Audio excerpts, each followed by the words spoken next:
ॐ भूर्भुवः स्वः तत्सवितुर्वरेण्यं भर्गो देवस्य धीमहि धियो यो नः प्रचोदयात्। ॐ शान्ति शान्ति शान्तिः। Namaskar, my dear friends. This is video number 23. This video will start with talk number 386. Devotee. In Sri Ramakrishna's life, it is said that an idol, Ramlal, was animate. Is it true? Maharshi, can you account for the animation of this body? Is the movement of the idol more mysterious than the movement of this body? Devotee, metal does not move itself. Maharshi, is not the body a corpse? You will probably consider it as a mystery if the corpse moves. Is that so? Talk number 387. Three persons came on a short visit. The eldest of them asked, there is one process of creation mentioned in the Upanishads and another in Puranas. Which of them is true? Mercy, they are many and meant to indicate that the creation has a cause and a creator should be posited so that one might seek the cause. The emphasis is on the purpose of the theory and not on the process of creation. Moreover, the creation is perceived by someone. There are no objects without the subject. That is, the objects do not come and tell you that they are, but it is you who says that they are the object. The objects are therefore what the seer makes of them. They have no existence independent of the subject. Find out what you are and then you understand what the world is. That is the object of the theory. Dude, the soul is only a small particle, whereas the creation is so huge. How can we surmise it? Maharshi, the particle speaks of the huge creation. Where is the contradiction? Talk number 388. Later, Sri Bhagwan continued. There are so many theories, scriptural and scientific. Have they reached any finality? They cannot. Brahma is said to be subtler than the subtlest, wider than the widest. Anu is an atom, infinitesimal. It ends in subtle perception. The subtlety is of the Sukshma body, that is the mind. Beyond the mind there is the self. The greatest of things are also conceptions. The conceptions are of mind. Beyond the mind there is the self. So the self is subtler than the subtlest. There may be any number of theories of creation, all of them extend outwardly. There will be no limit to them because time and space are unlimited. They are, however, only in the mind. See, the mind, time, and space are transcended and the self is realized. Creation is explained scientifically or logically to one's own satisfaction. But is there any finality about it? Such explanations are called karma srishti, gradual creation. On the other hand, drishti srishti, simultaneously or sudden creation, is yuga pad srishti. Without the seer, there are no objects seen. Find the seer, and the creation is comprised in him. While look outward and go on explaining the phenomena which are endless. Talk 389. With regard to presents to Sri Bhagwan, he observed, why do they bring presents? Do I want them? Even if I refuse, they thrust presents on me. What for? If I accept them, I must yield to their wishes. It is like giving a bait to catch the fish. Is the angler Anxious to feed the fish. No, he is anxious to feed on the fish. Swami Lokeswarananda is sannyasi. What is meant by jnana and vijnana? Mercy. These words may mean differently according to the context. Jnana, samanya jnana or pure consciousness. Vijnana, vishesh jnana. Vishesha may be number one, worldly relative knowledge. Number two, transcendent self-realization. Mind is necessary for Vishesha. It modifies the purity of absolute consciousness. So, Vijnana represents intellect and the sheath composing it, that is relative knowledge. In that case, jnana is common, samanya, running through vijnana, samjnana, prajnana, ajnana, mati, dhirti, different modes of knowledge, wide. Upanishad, chapter 3, or jnana is proksha, hearsay, and vijnana is aproksha, direct perception, as in jnana, vijnana, triptatma, one perfectly content with jnana and vijnana. Devotee, what is the relation between Brahma and Ishvara? Maharshi, Brahma is called Ishvara in relation to the world. Devotee, is it possible to speak to Ishvara as Sri Ramakrishna did? Maharshi, when we can speak to each other, why should we not speak to Ishvara in the same way?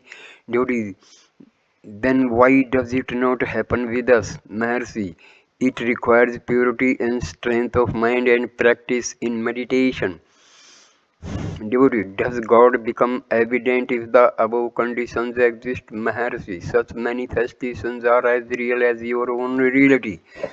In other words, when you identify yourself with the body as in Jagrat, you see gross objects, when in subtle body or in mental plane as in Swapna, you see objects equally subtle. In the absence of identification as in Susupti, you see nothing. The objects seen bear a relation to the state of seer. The same applies to visions of God. By long practice, the figure of God as meditated upon appears in dream and may later appear in Jagrat also. Devotee, is that state of God realization? Maharshi, listen to what happened once years ago. There was a saint by name Namdev. He could see, talk, and play with Vithoba as we do with another. He used to spend most of his time in the temple playing with Vithoba. On one occasion, the saints had assembled together, among whom was one Jnanadeva of well-established fame and eminence. Jnanadev asked Gora Kumhar, a potter saint, to use his proficiency in testing the soundness of baked pots and find out which of the assembled saints was properly baked clay. So Gora Kumar took his stick and gently struck each one's head in jokes as if to test. When he came to Namdev, the latter protested in a huff and laughed and hooted. Namdev was enraged and he sought Vithoba in the temple. Vithoba said that the saints knew best. This unexpected reply upset Namdev all the more. He said, "You are God, I converse and play with you. Can there be anything more to be gained by man?" Vithoba persists. The saints know. Namdev, tell me if there is anything more real than you. Vithoba, we have been so familiar with each other and that my advice will not have the desired effect on you. Seek the beggar saint in the forest and know the truth. Accordingly, Namdev sought out the particular saint mentioned by Vithoba. Namdev was not impressed with the holiness of the man, for he was nude, dirty, and was lying on the floor with his feet resting on a linga. Namdev wondered how this could be saint. The saint on the other hand smiled on Namdev and asked, "Did Vithoba send you here?" This was a great surprise to Namdev, who was now more inclined to believe the man to be great.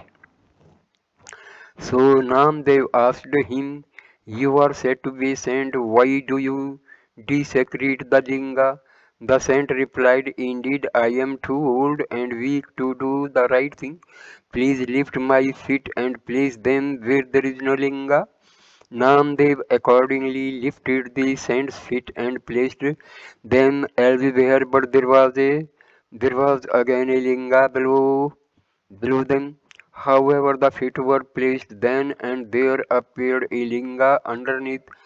Namdev finally placed the feet on himself, and he turned into a linga. Then Namdev understood that God was immanent and learned the truth and departed.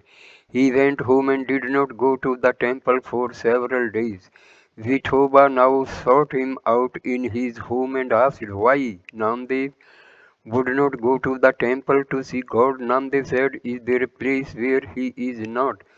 The moral of the story is clear. Visions of God have their place below the plane of self-realization. Talk 390 Devotee. When I read Sri Bhagwan's works, I find that investigation is said to be the one method for realization. Maharshi. Yes, what is vichara? Devotee, how is that to be done? Maharshi, the questioner must admit the existence of his self. I am is the realization. To pursue the clue till realization is vichara. Vichara and realization are the same. Devotee, it is elusive. What shall I meditate upon? Maharshi, meditation requires an object to meditate upon, whereas there is only the subject without the object in vichara. Meditation differs from vichara in this way. Devotee, is not dhyana one of the efficient processes for realization? Maharshi, dhyana is the concentration on an object. It fulfills the purpose of keeping away diverse thoughts and fixing the mind on single thought, which must also disappear before realization. But realization is nothing new to be acquired. It is already there but constructed by a screen of thoughts. All of our attempts are directed for lifting the screen, and then realization is revealed.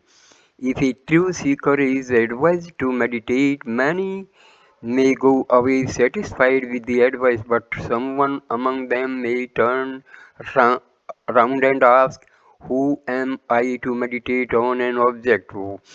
Such say one must be told to find the self. There is the finality, that is vichara. Devotee, which will vichara alone do in the absence of meditation? Maharshi, vichara is the process and the goal also.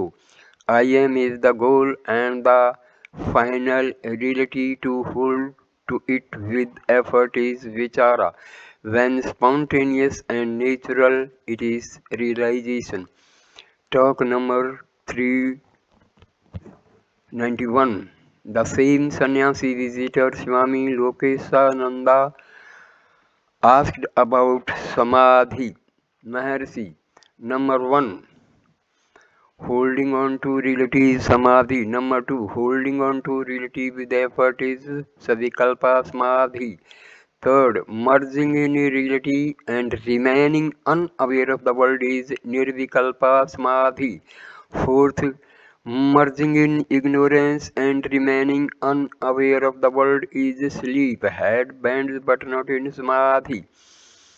Fifth, remaining in the primal pure natural state without effort is sahaja nirvikalpa samadhi.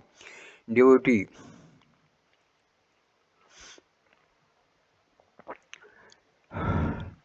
It is said that one remaining in Nirvikalpa Samadhi for 21 days must necessarily give up the physical body.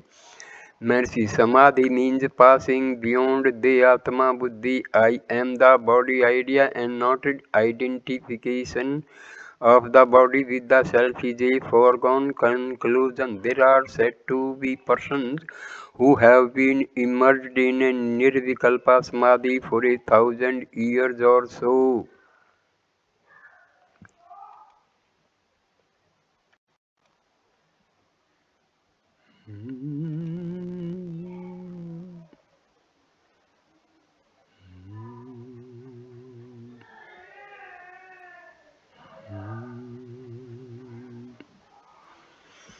Top 392. Swami Lokeshananda continued another series of questions. Devotee, they say that Kundalini must be roused before realization and that its awakening makes the body feel hot. Is that so, Maharshi? The yogis call it Kundalini Shakti. It is the same as a virtue of the form of God. Bhagavatkara virtue of the bhaktas and virtue of the form of dharma. Brahmakara virtue of jnanis. It must be preliminary to realization. The sensation produced may be said to be hot. Devotee Kundalini is said to be of the shape of a serpent, but Virtis cannot be so. Maharshi, the Kundalini of Jnana Mararga is said to be the heart, which is also described in various ways as a network of nadis of the shape of serpent, of a lotus bud, etc. Devotee, is this heart the same as the physiological heart? Mercy, no. Sri Ramana Gita defines it as the origin of the I thought. Devotee, but I read that it is on the right of the chest, Maharshi. It is all meant to help the bhavana, imagery. There are books dealing with the six centers, Sadchakra, and many other Lakshyas, centers, internal and external. The description of the heart is one among so many Lakshyas, but it is not necessary. It is only the source of the I thought. That's the ultimate truth. Devotee, may we take it to be source of Antahkarnas Maharshi. The inner organs Antahkarnas are classified as five. Number one, knowledge, jnana. Number two, mind, manas. Number three, intellect, buddhi. Number four, memory, chitta. And five, the ego, ahankara. Some say only the latter four. Others say only two, namely manas, mind, and number two, Ahankara, the ego. Still others say the Antahkarna is only one whose different functions make it appear differently and hence its different names. Heart is thus the source of Antahkarnas. There is the body which is insentient, there is the self which is eternal and self-luminous. In between the two there has arisen a phenomenon, namely the ego, which goes under these different names: mind, manas, intellect, buddhi, memory, chitta, and ego, ahankara, power, shakti, life current, prana, etc. Seek your source. The search takes you to the heart automatically. The antahakarnas are only ideas, kalpana, to explain the subtle body, sukshma sarira. The physical body, sarira, is made up of the elements earth, air, fire, water, and ether. It is insentient. The self is pure and self luminous and thus self evident. The relation between the two is sought to be established by positing a subtle body composed of the subtle aspects of the five elements on the one hand and the reflected light of the self on the other. In this way, the subtle body, which is synonymous with the mind, is both insentient and insentient, that is, abhasa, again by the play of pure quality, sattva guna on the elements, their brightness.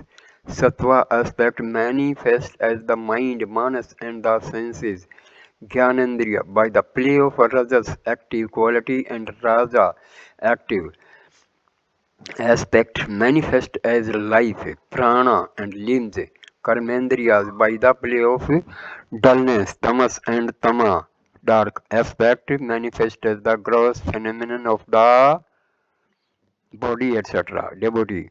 But the mind is reputed to have these three qualities also, Maharshi. Yes, there is purity sattva in the pure quality, activity in it, rajas in sattva, and dullness also tamas in sattva, and so on. Suddha sattva is quite pure, Misra mixed sattva is a combination of sattva and other qualities. The quality sattva implies only its predominance over the other two qualities. Later Sri Bhagwan continued, the intricate maze of the philosophy of different schools is said to classify matters and reveal the truth, but in fact they create confusion where no confusion need exist. To understand anything, there must be the self. Self is obvious. Why not remain as the self? What need to explain the non-self? Take the Vedanta for instance. They say there are 15 kinds of prana. The student is made to commit the names to memory and also their function. The air goes up and is called prana, goes down and is called apana, operates the indriyas and is called something. Why all this? Why do you classify, give names and enumerate the function and so on? Is it not enough to know that one prana does the whole work? The Antahkarana thinks, desires, wills, reasons, etc., and each function is attributed to one name, such as mind, intellect, etc. Has anyone seen the pranas or the Antahkaranas? Have they have they any real existence? They are mere conceptions. When and where will such conceptions end? Consider the following. A man sleeps. He says on waking that he slept. The question is asked, why does he not say in his sleep that he is sleeping? The answer is given that he is sunk in the self and cannot speak. Like a man who has dived in water to bring out something from the bottom. The diver cannot speak underwater. When he has actually recovered the articles, he comes out and speaks well. What is the explanation? Being in water, water will flow into his mouth if he were to open the mouth for speaking. Is it not simple? But the philosopher is not content with this simple fact. He explains saying that the fire is the deity presiding over speech that is inimical to water and therefore cannot function. This is called philosophy. And the learners are struggling to learn all this. Is it not a sheer waste of time? Again, the gods are said to preside over the limbs and senses of the individual Vesti. They are the limbs and senses of Virat Samasti. So they go on explaining Hiranyagarbha, etc. Why should confusion be created and then explained away? Ah, fortunate is the man who does not involve himself in this maze. I was indeed fortunate that I never took to it. Had I taken to it, I would probably nowhere. Always in confusion. My Purva Vasanas, former tendencies directly took me to the inquiry, who am I? It was indeed fortunate. So I end this video here. Please like, comment and share the video and subscribe the channel. Video number 24 will start with talk number 393. Thanks a lot. Namaskar my dear friend. Namaskar.